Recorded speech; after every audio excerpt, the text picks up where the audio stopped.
అందరికీ నమస్కారం. ఈ వీడియోలో ఇల్లు వృద్ధిలోకి రావాలంటే ఇంటి ఇల్లాలు చేయవలసిన పనులేంటో ఈ వీడియోలో తెలుసుకుందాం. భర్త ఇచ్చే సంపాదనను తీసుకునే సమయంలో ఆ ఇంటి ఇల్లాలు ముఖంపై చిరునవ్వు, సంతోషంగా నవ్వుతూ ఉండాలి. కోపంగా ఉండకూడదు. అలాగే భర్త ఇచ్చిన సంపదలో కనీసం ఒక్క రూపాయి అయినా సరే లక్ష్మీదేవికి సమర్పించాలి.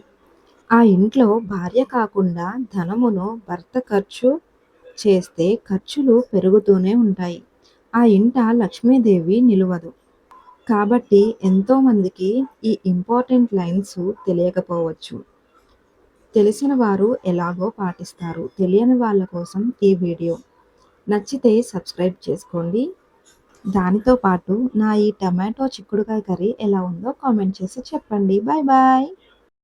అందరికీ నమస్కారం. ఈరోజు వీడియోలో ప్రతి గృహిణి పాటించవలసిన నియమాలేంటో తెలుసుకుందాం. ప్రతిరోజు ఇంట్లో నిత్య దీపారాధన చేస్తే చాలా మంచిది.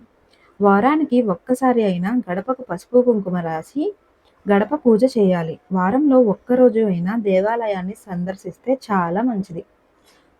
ప్రతి గృహిణి కూడా ఎప్పుడూ నుదుటిన కుంకుమ బొట్టు ధరించాలి. ప్రతిరోజు ఒక 10 నిమిషాలు అయినా ధ్యానం చేయాలి.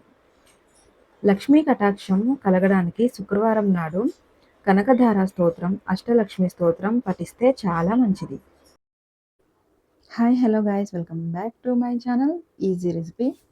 ఈరోజు వీడియోలో భార్యాభర్తల అన్యోన్యత గురించి కొన్ని లైన్స్ తెలుసుకుందాం. అది ఏంటి అంటే, భార్య ఉన్నంత వరకే భర్త ఆనందం, భార్య ఉన్నంత వరకే భర్త ఆరోగ్యం, భార్య ఉన్నంత వరకే భర్త ఐశ్వర్యం, భార్య ఉన్నంత వరకే భర్త ఉన్నత ఆలోచనలు. కావున భార్య ఉన్నప్పుడు వాటి విలువ పోగొట్టుకోకండి. మీ భార్యను ఒక పసిపిల్లలా చూసుకోండి. నీ చివరి దశలో ఒక తల్లిలా చూసుకునేది నీ భార్య ఒక్కటే. ఈ వీడియో కానీ నచ్చినట్లయితే ఒక లైక్ చేసి, షేర్ చేసి, సబ్స్క్రైబ్ చేసుకోవడం మర్చిపోకండి. Bye bye.